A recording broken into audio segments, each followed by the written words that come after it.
আসসালামু আলাইকুম everyone, welcome back to my new blog video. I hope সবাই ভালো আছেন, সুস্থ আছেন।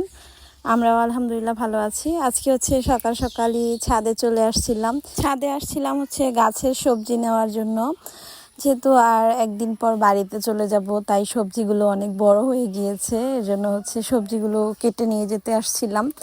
আর ছাদে তো অনেক বৃষ্টি হচ্ছে, এজন্য মূলত আসা।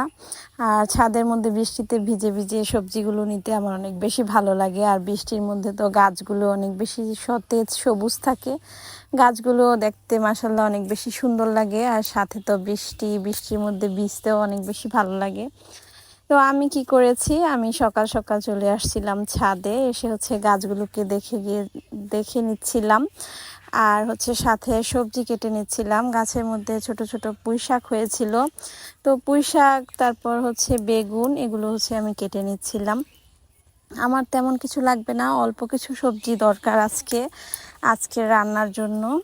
তো বৃষ্টি পড়ছিল, ঝিরিঝিরি বৃষ্টি, আজকে মোটামুটি ঝিরিঝিরি না, অনেক বেশি বৃষ্টি পড়ছিল। তো আমি তো সবজিগুলো কেটে এখন হচ্ছে বৃষ্টিতে ভিজছিলাম। বৃষ্টিতে ভিজতে আমার অনেক বেশি ভালো লাগে, বাট বেশি বৃষ্টিতে ভিজতে ভালো লাগে না, অল্প বৃষ্টিতে ভালো লাগে ভিজতে।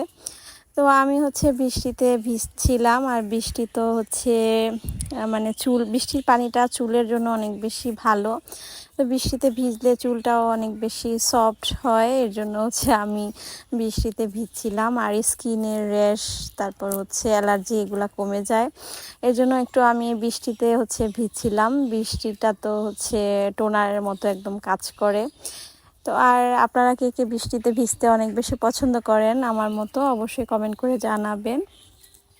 আর এখানে তো অনেক ফুল ফুটেছে গাছে, আর এই ফুলটা আমার কাছে অনেক বেশি ভালো লাগে। এই ফুলটা কে কে চিনেন সেটাও কমেন্ট করে জানাবেন। ছাদ বাগানে আমি হচ্ছে কিছু কিছু গাছ আমি নিজে লাগাইনি, এমনিতেই হয়ে আছে, কিভাবে জানি না। আমার কাছে মনে হয় এই ফুলের বীজটা হয়তো বা পাখিরা হচ্ছে ঠোঁটে করে নিয়ে এখানে এসে ফেলেছিল, এর জন্য হচ্ছে এই ফুলগুলো হয়েছিল। আর এই ফুলগুলো ঝোপালো হয় আর অনেক সুন্দর লাগে ফুলগুলো। তো আমি তো খালি পায়ে ছাদের মধ্যে হাঁটছিলাম, বৃষ্টির পানি দিয়ে হাঁটছিলাম, আমার কাছে ভালো লাগছে। আর এখানে হচ্ছে আমার একটা সাম্মাম গাছ হয়েছিল, সাম্মাম গাছের মধ্যে ফুল হয়েছে। সাম্মামগুলো হচ্ছে কিছুদিন আগেই হচ্ছে এনে খাওয়া হয়েছিল, তো সেই সাম্মামের বীজগুলো হচ্ছে আমি এখানে ফেলেছিলাম, তো সেটা থেকে অনেক গাছ হয়েছে। আর গাছের এই হলুদ হলুদ ফুলগুলো কিন্তু অনেক বেশি সুন্দর। তো এই তো গাছ থেকে সবজি নিয়ে বাসায় চলে আসছি। এখন যেহেতু বৃষ্টির সিজন, আর আমাদের তো প্রতিদিনই দেখা যায় একদিন পর পরই খিচুড়ি রান্না করতে হচ্ছে। খিচুড়িটা অনেক বেশি ভালো লাগে বৃষ্টির মধ্যে। আজকে আমি একটু ডিফারেন্টভাবে খিচুড়িটা রান্না করব। আজকে আমি সবজি খিচুড়ি রান্না করব, সবজি দিয়ে রান্না করব। ফার্স্টেই হচ্ছে এখানে তেলে আমি মশলাগুলোকে কষিয়ে নিয়েছিলাম, যেমন পেঁয়াজটা একদম ভাজা ভাজা করে, দেন এখানে হলুদের গুঁড়া, তারপর মরিচের গুঁড়া, আস্ত গোটা গরম মশলা, আদা রসুন বাটা দিয়ে ভেজে নিয়েছিলাম। দেন এখানে 2 রকমের ডাল আমি ধুয়ে নিয়েছিলাম, মসুর ডাল আর মুগ ডাল, এই 2টা ডাল হচ্ছে আমি দিয়ে ভেজে নিচ্ছিলাম। ভেজে নেওয়ার পর এখানে মিষ্টি কুমড়াগুলো দিয়ে দিয়েছিলাম, মিষ্টি কুমড়া খোসা সহ বড় বড় টুকরা করে কেটে নিয়েছিলাম। এরপর হচ্ছে আমি খিচুড়ির মধ্যে দিয়ে কিছুক্ষণ কষিয়ে নিয়েছি। এখন হচ্ছে আমি বেগুনটাকে মশলা দিয়ে মাখাবো। বেগুনের মধ্যে হচ্ছে আমি হলুদ, মরিচ, জিরার গুঁড়া, ধনিয়া গুঁড়া, লবণ দিয়ে মিক্সড করে নিচ্ছি। বেগুনটাকে আমি লম্বা লম্বা করে কেটে নিয়েছিলাম। আজকে তিনটা বেগুন দিয়েই হচ্ছে আমি বেগুন ভাজা করব। এরপর হচ্ছে এখানে আমি ডিম দিয়ে দিয়েছি, ডিম দিয়ে আমি কিছুক্ষণ মিক্সড করে নিচ্ছিলাম। আর ভালো মতো মিক্সড করতে হবে যেন মশলাগুলো গায়ে গায়ে লেগে যায়। এরপর হচ্ছে আমি বেগুনটাকে কিছুক্ষণ মেরিনেট করে রেখে দিব। তারপর এখানে আমি হচ্ছে প্যানে আর ডাল আর সবজিগুলোকে ভালো মতো কষিয়ে নিয়েছি। এরপর এখানে ধুয়ে রাখা চালগুলো আমি দিয়ে দিয়েছিলাম। সবজি আর ডালটা যখন কষিয়ে নিয়েছিলাম, এরপর এখানে ছিল হচ্ছে 2 রকমের চাল, একটা ছিল হাফ সিদ্ধ আর একটা ছিল হচ্ছে পোলায়ের চাল। তো এরপর এই চালগুলোকে হচ্ছে আমি দিয়ে কিছুক্ষণ কষিয়ে এখানে হচ্ছে পানি দিয়ে দিয়েছিলাম। দেন পুঁইশাক নিয়ে আসছিলাম গাছ থেকে, তো সেগুলোকে হচ্ছে খালা ছোট ছোট করে কেটে দিয়েছিল। দেন পানিটা দেওয়ার পর এখানে পুঁইশাকগুলোকেও দিয়ে দিয়েছি।